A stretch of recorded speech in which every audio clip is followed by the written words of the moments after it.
신형 항공모함 건조 계획에 몰두하다. 2019년 10월 16일 호주 defenseconnect.com. 안녕하십니까 KKMD 시청자 여러분. 지난 10월 16일에 호주 국방 전문 매체 defenseconnect.com은 대한민국이 더 커지고 강력해진 신형 항공모함 건조 계획에 매진하고 있다는 내용의 기사를 올렸습니다.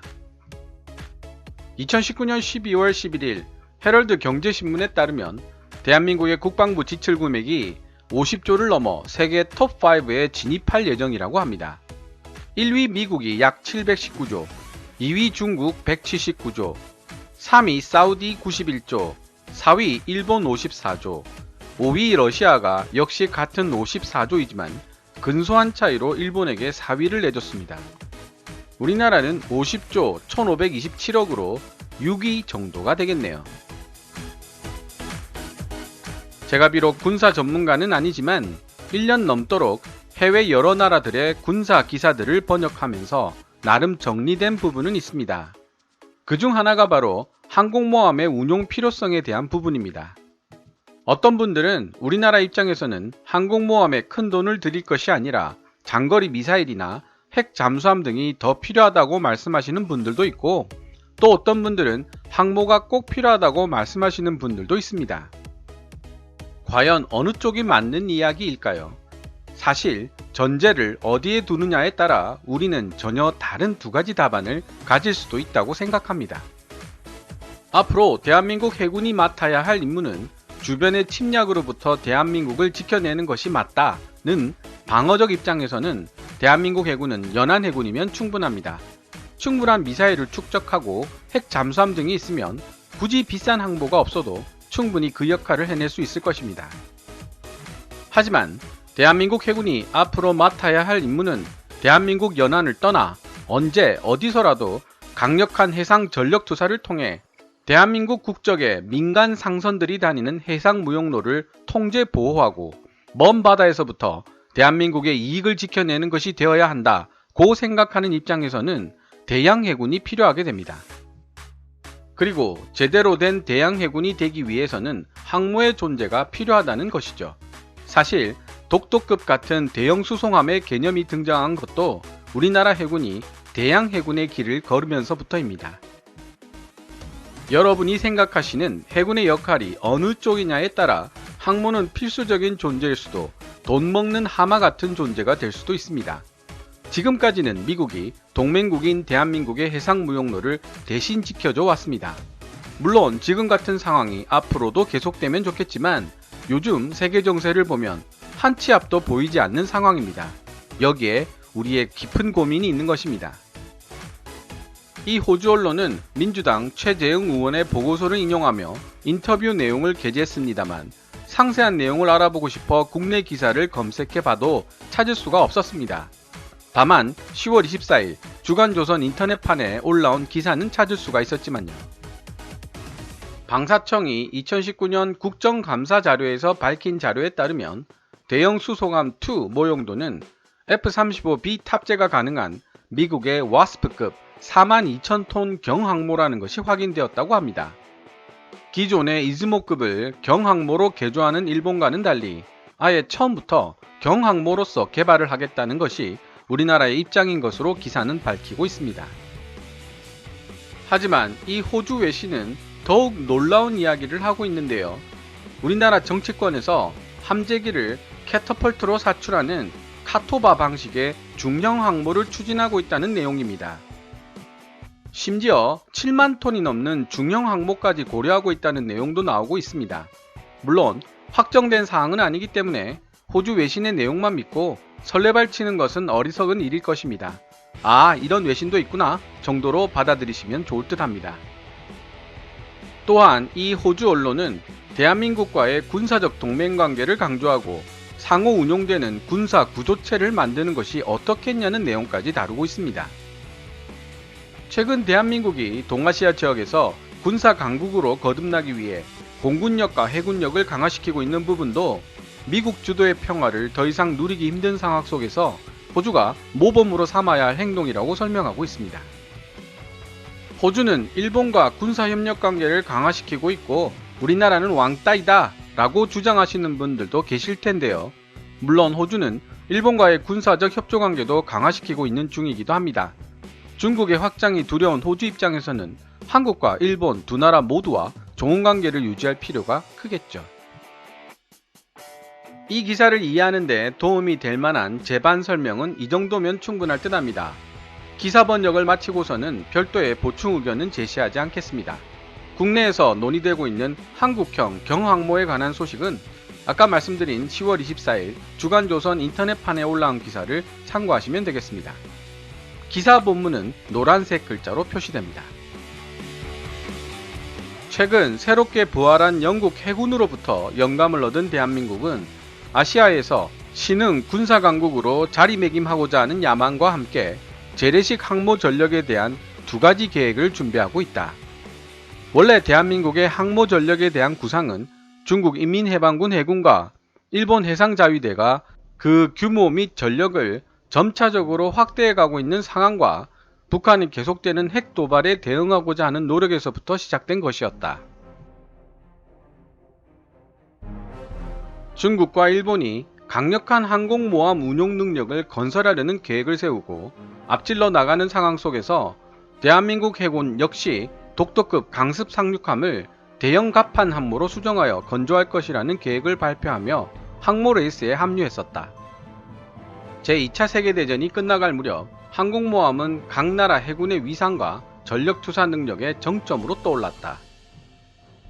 항공모함 이전에 그 역할을 대신했던 전함, 배틀쉽과는 달리 항공모함 그 자체는 비교적 전투력이 약한 편이기에 탑재하고 있는 함재기에 크게 의존하며 순양함, 구축함, 잠수함 등으로 구성된 호위 함대를 적의 공격으로부터 지켜내기 위해 다양한 방식으로 지원한다. 최근 몇 년 동안 인도 태평양 전역의 국가들은 예전보다 더 크고 강력한 해상 전력 투사 능력을 갖추기 위해 모종의 변화를 추구하고 있고 이러한 변화의 중심에 서 있는 존재인 전통적인 항공모함과 대형 갑판을 지닌 강습 상륙함들을 건조하면서 각 나라들은 1년에 해군 확장 및 현대화 프로그램을 시작해왔다. 이러한 변화가 시작된 근본적인 원인은 남중국해에서 중국인들이 전례 없이 강하게 자기 주장을 펼치기 시작한 데 있을 뿐만 아니라 중국 인민해방군 해군이 스스로의 역량 강화를 위해 항공모함 및 지원 타격단, 제5세대 전투기, 현대화된 육군병력, 지역 접근 거부, 전략 핵전력 등 다양한 전력 투사 능력을 이미 실전 배치했거나 준비하고 있는 것도 또 다른 원인이 되고 있다. 이러한 중국의 남중국해에서의 자기주장 강화와 중국 인민해방군 해군의 역량 강화는 이 지역 전체에 걸쳐 증가하고 있는 중국의 정치적, 경제적 영향력과 결합되었다. 이런 지정학적 배경에 더해서 장기적으로 이어지고 있는 북한의 군사적 도발은 대한민국으로 하여금 보다 더 강인하고 언제든지 사용 가능한 재래식 전력투사 및 군사력 억지력에 초점을 맞춘 나라로 탈바꿈할 수 있기 위한 일련의 육해공 무기조달 프로그램에 착수하게 만들었다. 이러한 군사강국으로 변신하기 위해 대한민국이 시도한 첫 단계가 바로 3만 톤급 단거리 수직 이착륙 스토블 항모 건조 계획이다.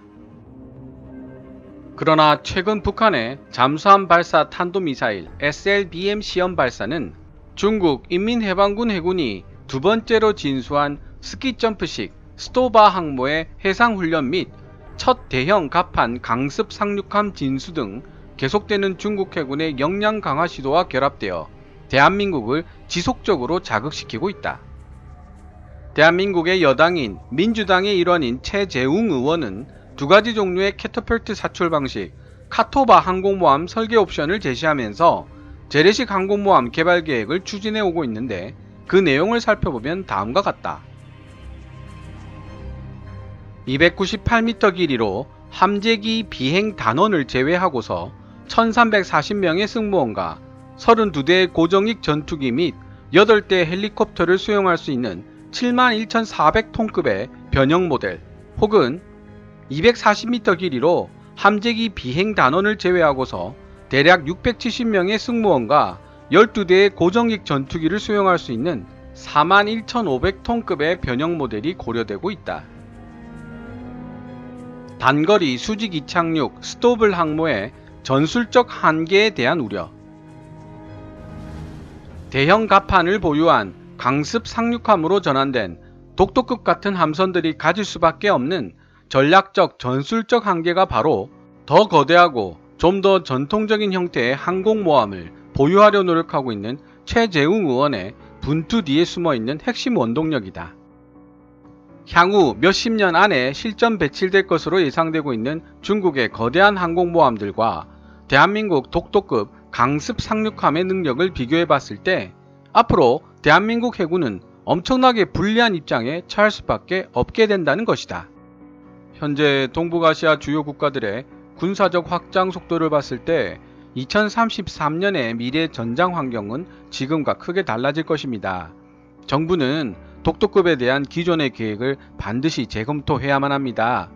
라고 최재웅 의원은 대한민국 정부에 제출한 보고서에서 주장했다. 최재웅 의원에 의해 제시된 41,000톤급 항공모함은 프랑스 해군의 샤를 드골 핵추진 항공모함과 비교해 볼 수 있는데 샤를 드골 항모에는 함재기 항공단원들을 포함해 1,950명의 승무원을 수용할 수 있으며 E-2C 호크아이 공중조기 경보 통제기 등을 포함해 최소 28대에서 최대 40대의 함재기를 탑재하는 것이 가능하다.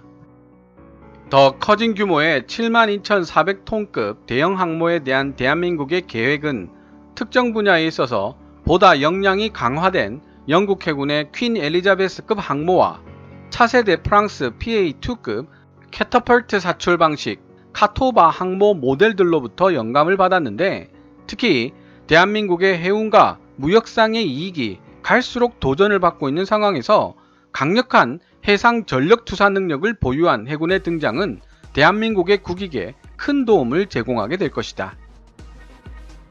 이러한 한국형 중형 항모의 역할은 지금은 고인이 된 미국의 존 맥케인 상원 의원이 자신이 쓴 미국의 전력 회복 Restoring American Power라는 백서에서 10만 톤 이상의 배수량을 지닌 핵추진 항모 니미츠급과 제럴드 R 포드급을 크기는 줄어들었지만 동등한 능력을 보유하고 있는 5만에서 7만 톤급의 중형 항공모함들로 보완하자고 주장했던 것과 일맥상통하는 면이 있다. 미 해군은 새로운 하이로우 믹스 전략을 항모전단에서도 추구해야만 한다. 전통적인 핵추진 초대형 항모들은 미국에 도전하고자 하는 경쟁 국가들을 저지하고 물리치기 위해 여전히 필요하지만 전력투사, 해상무역로 통제, 근접 항공지원, 대테러 작전 등과 같은 다른 일상적인 임무들은 더 작고 더 낮은 비용의 재래식 추진 항모 전력으로도 충분히 달성될 수 있다. 고 맥케인은 그의 백서에서 주장했다. 당신의 생각은? 대한민국이 인접 지역 문제에 개입할 능력이 있는 지역 군사 강국으로 자리매김하는 데 주력하고 있는 모습은 호주군 구조를 개편하려는 정책 위반자들의 모범이 된다.